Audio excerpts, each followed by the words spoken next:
Jangan tonton sepotong-potong, tonton video ini sampai tuntas. Dalam ibarat ini apa yang dimaksud zakat di sini? Apakah zakat mutlak atau zakat maliyah?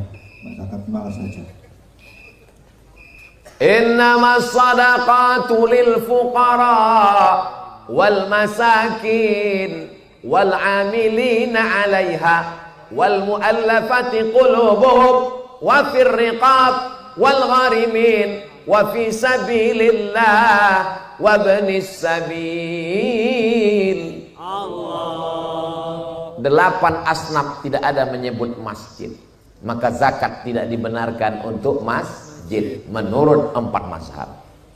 Lalu kemudian yang mengatakan bisa zakat untuk masjid itu Imam Fakhruddin Ar-Razi, meninggal tahun 606 Hijrah. Dikutip pendapatnya ini oleh Syekh Atiyah Saqar dalam Fatwa Al-Azhar. Ustaz kok selalu pakai Fatwa Al-Azhar? Saya dari Al-Azhar, saya pakai Fatwa Al-Azhar. Kata beliau, berdasarkan pendapat Imam Fakhruddin Ar-Razi, subulullahi katsiratun, fisabilillah itu banyak. Fisabilillah bukan cuma untuk beli tombak, beli baju besi, beli kuda untuk perang. Maka membangun masjid juga masuk fisabilillah. Bahkan lebih lengkapnya ceritanya gini. Ini kampung, ini masjid, ini sungai, nggak ada jembatan. Maka membangun jembatan itu supaya orang kampung bisa ke masjid juga masuk fisabilillah. Kalau nggak ada orang yang ngajar agama, maka nggak ada orang sholat. Maka menyekolahkan anak, mengirim anak ini untuk ke pondok juga masuk fisabilillah. Itulah makanya pelajar Malaysia itu dapat uang zakat. Saya tanya kawan saya dari Malaysia, kamu dapat berapa dari rumah zakat Malaysia? 6.000 ringgit setahun. 6.000 ringgit itu berapa? Kali 3.000 rupiah, 18 juta setahun. Ustaz Somad waktu di Mesir ada dapat? Ada. Berapa? 200.000. Untuk berapa lama? Wal awal wal akhir. Pertama dan terakhir. Setelah pulang diangkat jadi duta Basnas. Enggak apa-apa, enggak sakit hati, cuman ingat aja dikit. Jadi nanti kalau ada ustadz yang ceramah mengatakan enggak bisa, berarti dia tidak memakai pendapat Imam Fakhruddin Ar-Razi. Tapi kalau ada ustadz kayak yang mengatakan bisa aja, boleh aja, karena masjid itu adalah masuk dalam fisabilillah, subulullahi katsiratun, berarti dia pakai pendapat Imam Fakhruddin Ar-Razi dari kalangan mazhab Syafi'i yang dikutip pendapat itu oleh Syekh Atiyah Saqar. Ustadz kok bisa ingat? Karena dulu ada masjid dekat rumah saya. Pembangunan masjid ini terkendala karena nggak ada dana. Judul lagunya ya dana, ya dana. Lalu kemudian saya pun dipanggil sama orang pengusaha minyak goreng. Ustaz Somad, saya mau ngasih 100 juta untuk masjid, zakat boleh apa enggak? Tunggu ya Pak, nanti saya buatkan makalahnya. Saya buatkan, saya kasih. Nanti kalau ada yang enggak setuju, tolong telepon saya. Ya, sudah 10 tahun, enggak ada nelpon-nelpon. Itu ceritanya tentang zakat untuk masjid. Wallahu a'lam. Laki-laki punya istri 4. Ketika cerai 1 orang dan mau nikah lagi yang kelima, apakah menunggu masa iddah? Ini nanya apa mancing? Tidak ada iddah laki-laki. Yang ada iddah perempuan. Iddah perempuan itu wal mutallaqatu yatarabbasna bi anfusihinna thalathata quru. Perempuan yang berpisah dengan suaminya, dia baru boleh menikah dengan laki-laki lain setelah 3 kali suci, 3 kali quru, 3 bulan. Supaya apa? Maaf untuk mengetahui apakah di dalam perutnya ada janin atau tidak. Kalau ternyata janinnya kosong, tidak ada anak, barulah dia boleh menikah dengan laki-laki lain supaya tidak campur aduk nasab. Sekarang kan udah ada tespek Pak Ustaz. Kan sudah ada tespek. Maaf. Dikencengi tespek langsung ketahuan hamil atau tidak hamil.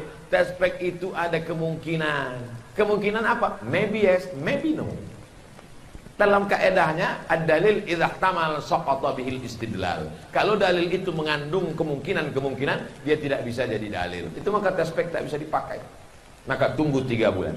Kalau istrinya meninggal, kalau suaminya meninggal, Walladzina yatawaffawna minkum wa yadharuna azwajan, kalau suami meninggalkan istri,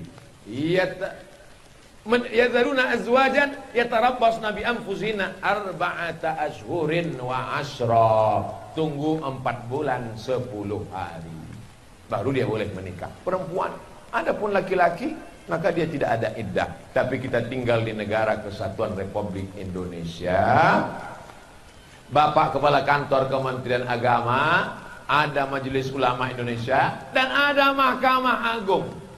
Di tempat kita ada Bapak PN dan ada Pengadilan Agama. Pengadilan Agama mesti mengeluarkan surat izin. Seorang istri izin dia, disahkan di Pengadilan Agama. Saya bernama Fulanah binti Fulan, izin suami saya menikah lagi, ini materi 10.000. Disahkan oleh hakim. Hakim bertanya, wahai ibu, ya benarkah ini tanda tangan ibu? Betul Pak Hakim, akulah yang mencoblos saking sakitnya hatiku. Waktu ibu tanda tangan ini dengan penuh kesadaran. Betul. Makanya ibu nanti malam sebelum tidur yakinkan tidak ada pena dan materai di dekat itu. Ingat, kejahatan terjadi bukan hanya karena ada niat dari pelaku, tapi karena ada kesempatan. Waspadalah.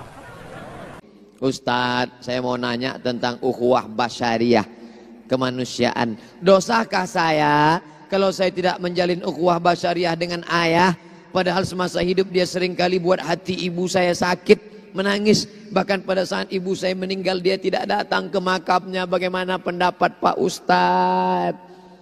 Mungkin dia pernah salah, tapi dia pernah baik. Gara-gara dia baik dengan ibumu lah maka kau jadi. Coba kalau mereka tengkar terus, maka nggak mungkin terjadi. Artinya 99 dia salah, tapi 1 dia pernah baik. Jangan hanya karena hujan sehari hilang kemarau setahun. Panas sekali hujan, hilang kemarau. Jangan karena 1 kesalahan lalu kemudian 99 kebaikannya hilang. Maka tetap kau sambung silaturahim. Apalagi ibumu sudah meninggal dunia, kau sambung silaturahim. Salah dia, dosa dia, itu hubungan dia, urusan dia kepada Allah SWT. Tapi perbuatan baik dia, maka kau tetap berbakti kepadanya. Ingat, adullukum ala akbaril kabair. Maukah kalian aku tunjukkan dosa terbesar di antara yang besar? Apa itu? Pertama, syirik. Yang kedua, uququl walidain. Jangan sampai durhaka pada orang tua. Ridha Allah fi ridhal walid. Ridha Allah terletak pada ridha orang tua. Wa sukhutullah fi sukhutil walid. Murka Allah, marah Allah ada pada murka orang tua. Oleh sebab itu kau sambung lagi tali silaturahim, insyaallah berkah hidupmu dan diberikan Allah kebaikan-kebaikan insyaallah. Apa hukumnya kalau suami tak mau sholat? Banyak betul lah kita sembahyangnya.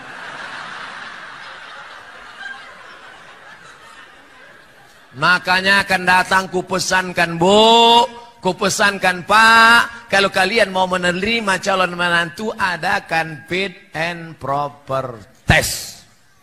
Ketua panitia Pak Kapolsek, tim audisi dari luar provinsi Abdul Somad LCMA. Insya Allah saya akan datang kemari bulan September nanti. Kita tes calon-calon menantu di Batam. Kau menjadi menantu bapak nih? Iya. Sembahyang kau ke masjid? Ya Pak Ustadz, ini tanda tangan pengurus masjid. Ustadz Somad, ya anak saya ini dokter Pak Ustadz. Oh mantap, laki-laki apa perempuan? Perempuan. Saya sangka dia mau nawarkan anaknya ke saya. Saya bilang, bu, saya udah nikah, udah punya anak. Bukan untuk Ustadz. Jadi gimana caranya saya tahu calon menantu saya ini sholat? Gimana caranya? Oh mudah aja bu. Gimana? Ajak dia jumpa hari Jumat jam 12.15. Assalamualaikum bang. Ya, bisa kita makan siang nanti hari Jumat jam 12.15. Mohon maaf Adinda, aku tak bisa melalaikan panggilan Allah. Aku mau sholat Jumat. Terima. Tapi soal ini tak bisa lagi dipakai. Udah bocor. Ini sekedar sampel saja. Kalau mau nanti saya banyak soal-soal lain nanti kita nanti kita kasih. Tenang. Nah, kau cari dunia, Kau nikahkan anak gadismu kepada dia, kenapa? Karena rumahnya mewah, karena mobilnya cantik, karena dia pegawai. Dunia kau kejar, akhirat melayang. Ustaz Somad, dulu ayah saya menikahkan saya sama dia karena menengok dia kaya, ganteng, hebat. Ternyata rupanya setelah saya nikah saya tak mencium bau kebahagiaan. Jadi gimana rasanya? Macam tidur sama babi hutan.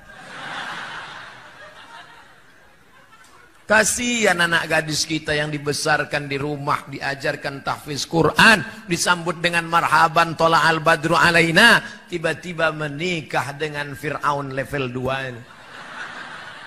La illallah Muhammad Rasulullah. Tapi apa boleh buat, ini udah terjadi, udah menikah, nasi sudah jadi tai ayam. Lah kita sembahyang, ibu bapak cerita bubur juga lagi. Berdosakah saya apabila saya tidak melayani suami? Inilah kekeliruan banyak perempuan. Karena suaminya tak sembahyang, lalu dia tak mau melayani suaminya. Adinda, marilah kita, tak mau, kamu sembahyang dulu. Bukan begitu caranya.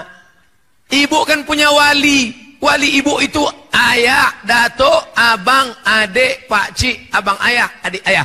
Wali ibu lah yang memanggil laki ibu yang tak sembahyang. Walaupun hidup 1000 tahun, kalau tak sembahyang apa gunanya? Walaupun hidup 1000 tahun, kalau tak sembahyang apa gunanya? Besok pagi mulai lagu di rumah itu aja, usah ada lagu lagi. Rekam MP3 sampai 100 lagu, tak robah-robah itu. Nada panggil pun itu juga. Besok pagi masak sarapan. Sepohon kayu daunnya rimbun, besar dahannya, lebat daunnya. Walau pas dia datang ke dapur, walaupun hidup 1000 tahun, kalau tak sembahyang.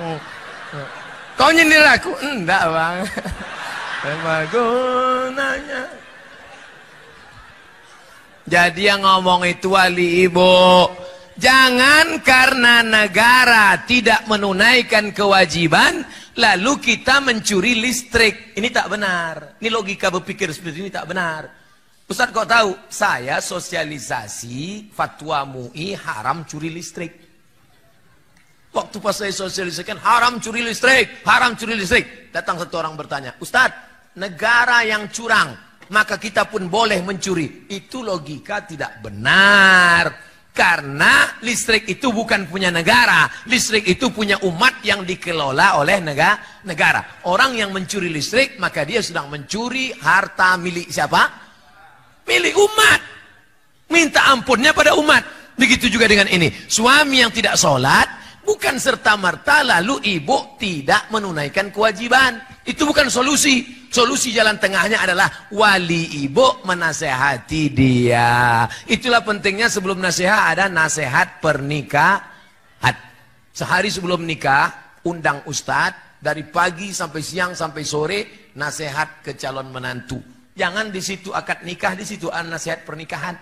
Berikut ini mari kita dengarkan nasihat pernikahan yang akan disampaikan oleh Ustaz Abdul Somad. Ustaz ceramah, mereka bukan dengar ceramah, asik selfie.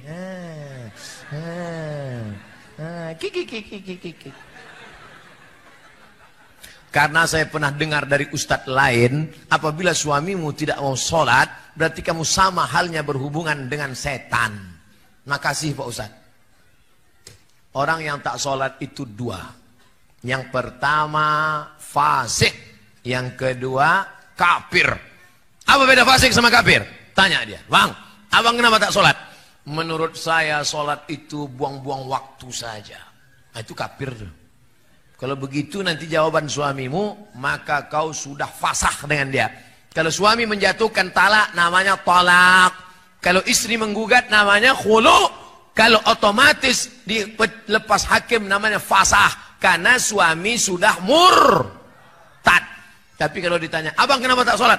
Aku sebetulnya tahu sholat itu wajib adinda. Kenapa tak sholat? Aku malas. Dia fasik. Wallahu la yahdil qaumal fasiqin. Allah tak berikan hidayah pada orang yang fasik. Ustadz yang bilang tadi suami ibu setan, dia geram aja itu. Wan yang junub Bolehkah dia kerja seperti memasak nasi untuk suaminya? Sebaiknya dia berwuduk dulu.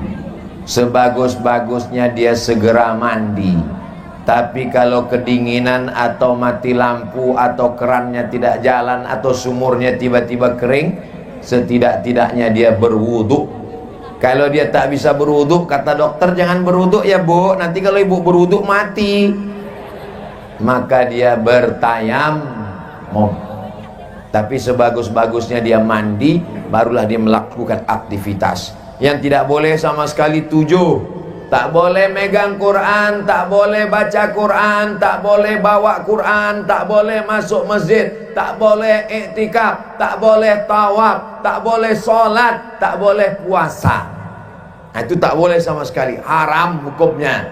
Tak boleh pegang Quran, tak boleh bawa Quran, tak boleh baca Quran, tak boleh masuk masjid, tak boleh iktikaf, tak boleh sholat, tak boleh puasa, tak boleh tawaf. Mazhab Syafi'i. Sumber referensinya mana? Al-Fiqhul Islami wa Adillatuh. Siapa penulis kitabnya? Syekh Wahbah Az-Zuhaili. Adapun tentang memasak, buat kopi suami, sebaiknya dia mandi bersih suci. Bagi tarekat Naqsyabandiyah yang memasakkan gulai goreng ikan, memasakkan nasi orang yang sedang bersuluk, orang suluk nasinya putih, tidak boleh dalam keadaan berhadas. Jangankan hadas besar, sedang uzur, sedang berhadas kecil pun tak boleh. Kami kalau sedang bersuluk tarekat Naqsyabandiyah, maka yang memasakkan nasi yang disukat setumpuk makan siang makan malam itu hanya orang yang dalam keadaan berwuduk suci saja. Karena ini terkait tentang kesucian diri, dikhawatirkan dia menjadi hijab yang menghalangi kita dengan Allah Subhanahu wa ta'ala. Mudah-mudahan kita suci zahir, suci batin, bersih dari hadas besar, hadas kecil, senantiasa istiqomah menjaga wudu supaya dibukakan Allah pintu-pintu keberkahan insyaallah. Amin ya rabbal. Saya mau tanya pendapat Ustadz tentang jamaah tablik. Pakai Q, tablik. Sidik, amanah, tabligh. Tabligh artinya menyampaikan. Sebetulnya mereka nggak pernah nyebut namanya jamaah tabligh. Orang aja nyebut. Itu jamaah apa? Jamaah tabligh. Karena dia nyampaikan ke pintu-pintu. Assalamualaikum Pak Haji. Assalamualaikum Pak Haji. Ayo sholat ke masjid ya. Pak Haji ngamuk. Kau belum lahir aku udah haji.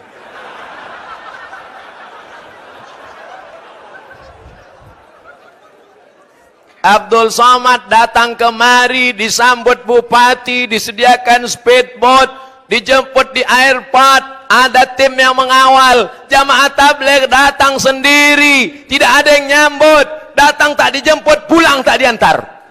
Tapi bukan jelangkung. Mereka lah yang sesungguhnya mengajak orang ke jalan Allah lillahi.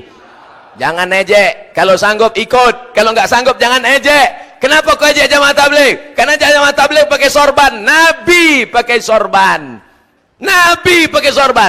Jamaah tabligh pakai jenggot, Nabi pakai jenggot. Jamaah tabligh pakai jubah, Nabi pakai jubah. Jangan ejek sunnah Rasulullah sallallahu alaihi wasallam. Ini banyak yang ejek. Apa itu? Jamaah kompor. Karena mereka dah pergi bawa kompor. Apa itu? Jamaah KUPJ, kelompok Ustadz Panjang Janggut. Yang berjenggot dengan yang enggak berjenggot jangan saling mengejek. Aku ngeliat ente jika jenggot ini kayak kambing. Aku kambing, kau anjing gitu. Hancur dunia persilatan. Kalau anjing sama kambing kelahi, yang ketawa babi.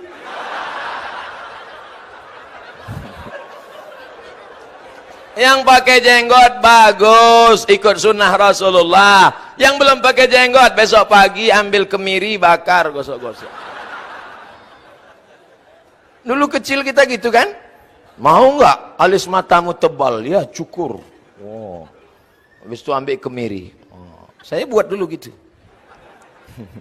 Mat, kalau kau cukur nanti nampak hantu kata. Cukurlah. Wah, syukur. Mana hantunya? Mana? Kasihnya cermin. Coba tengok tu. Nah, tu hantu.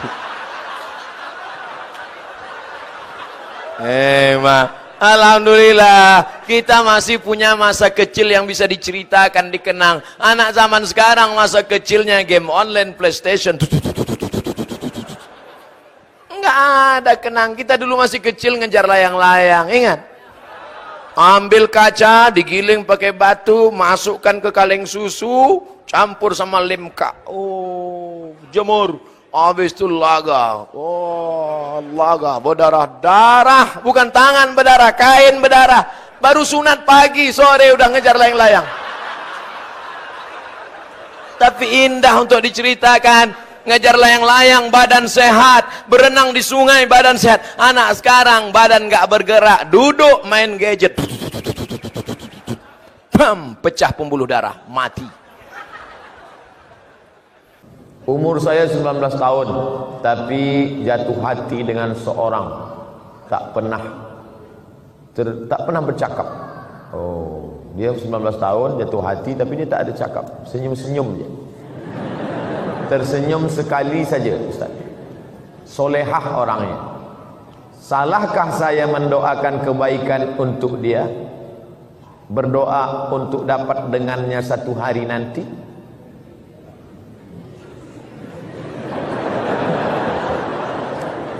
Saya khawatir awak berdoa nak ingin hidup dengan dia masa umur 19. Sementara awak masih panjang umur lagi. Sekarang nak hidup dengan dia sekarang. Lepas ni ditakdirkan Allah sekolah ke Turki. Nampaklah perempuan mata biru, hidung mancung. Doa ada tertulis ini.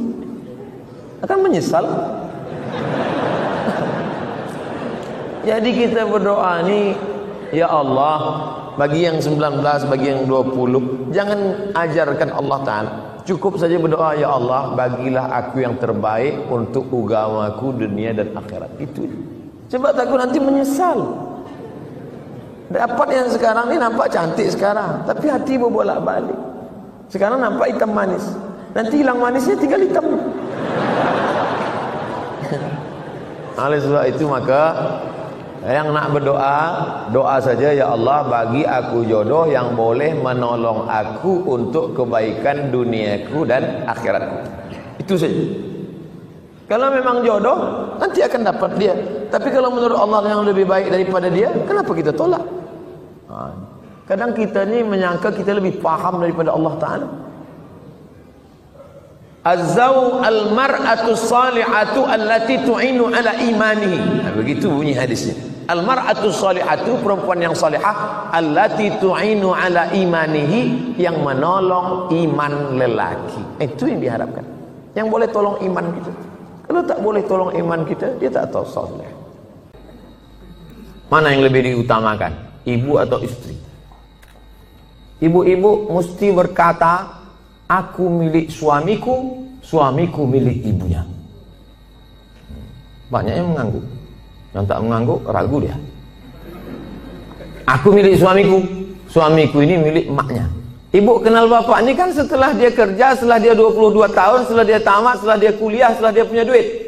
Dulu waktu tapak kakinya 2 jari, panjangnya sejengkal, kenal ibu sama dia? Mana kenal? Oleh sebab itu muliakan dia dengan memuliakan ibunya. Bapak juga begitu. Bapak muliakan ibu bapak di depan istri bapak. Kehormatan, kemuliaan. Adinda, ini emakku. Tak ada mantan emak, mantan bini ada. Oleh sebab itu maka ini tak bisa dibenturkan, jangan dilagakan ini antara emak dengan ibu ini. Oleh sebab itu maka ini masa lalu, yang ini masa depan. Maka insya Allah bapak ibu bisa menjaga. Waktu kemudian kita menyampaikan nanti waktu bapak punya anak perempuan, bapak sampaikan itu, hai anakku, kau perempuan, kau punya laki, kau punya suami, suamimu itu punya emak. 3 kali nak Nabi menyuruh berbakti kepada dia. Jangan sampai mak tua umur 80 tahun datang ke rumah, nak mintalah duit kau 50.000, mak belum makan lagi. Apa kata si abang tuh? Sebentar ya mak, aku tanya biniku dulu. Kalau ada bapak yang begini, insya Allah selamat dari azab kubur. Saking kan menderitanya udah di dunia. Nah, oleh sebab itu maka jangan benturkan antara dua ini. Karena dua ini perempuan-perempuan yang luar biasa. Emak bapak dicium tapak kakinya masuk surga, istri bapak, anak-anak bapak masuk surga karena dia. Maka mereka adalah perempuan-perempuan yang luar biasa insya Allah. Bagaimana cara kita pindah-pindah mazhab? Apa pula boleh pindah-pindah mazhab? Saya tak pernah pindah mazhab. Cobalah sebutkan di pasal mana saya pindah mazhab. Tak pernah saya pindah mazhab. Buka kitabnya Al-Fiqhul Islami wa Adillatu. Pembahasan pertama tentang talfiq. Tidak boleh mencampur mazhab dalam satu qadiyah. Cara berwuduknya mazhab Syafi'i. Pas membatalkannya pindah ke Maliki, batal, tak bisa. Tapi dalam keadaan darurat tingkat tinggi, tapi tidak dalam satu masalah, bisa. Sholatnya mazhab Syafi'i, tapi pas membayar zakat fitrahnya pakai mazhab Hanafi, dia bayar pakai uang. Itu kata Syekh Ali Jum'ah Mufti Mesir dalam kitab Al-Bayan lima yushghilul adhan. Beliau lebih condong kepada pendapat mazhab Hanafi, karena zaman sekarang orang kalau dikasih beras, beras itu akan dijualnya lagi karena dia perlu duit. Sedangkan zaman dulu orang bayar gandum, gandum bisa ganti kain, karena mereka waktu itu sistemnya sistem barter. Itu Syekh Ali Jum'ah, muftinya Mesir, mazhabnya Syafi'i, dalam kitab Al-Bayan lima yushghilul adhan. Tapi kalau tidak darurat tingkat tinggi, maka kita tak boleh pindah-pindah mazhab. Nanti kita akan terjerumus dalam tatabbu' rukhas, mencari yang enak-enaknya saja. Pas giliran berwuduk dipakainya mazhab Hanafi. Kau tadi kan udah bersentuhan, kenapa tak batal?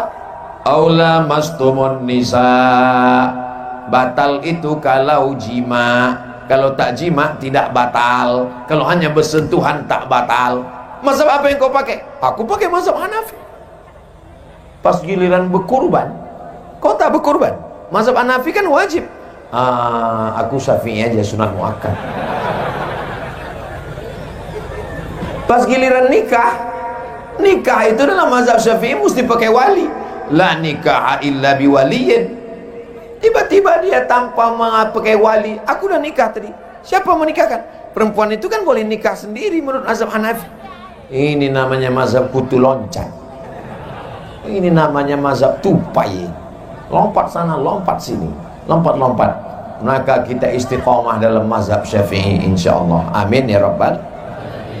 Kemudian tentang hidung tak menempel ke lantai karena ada masker.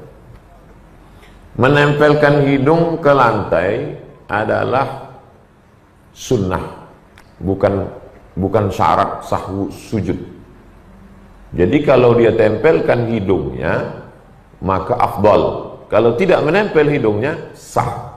Apakah orang yang pakai masker itu hidungnya tidak menempel? Menempel, cuman terhalang masker.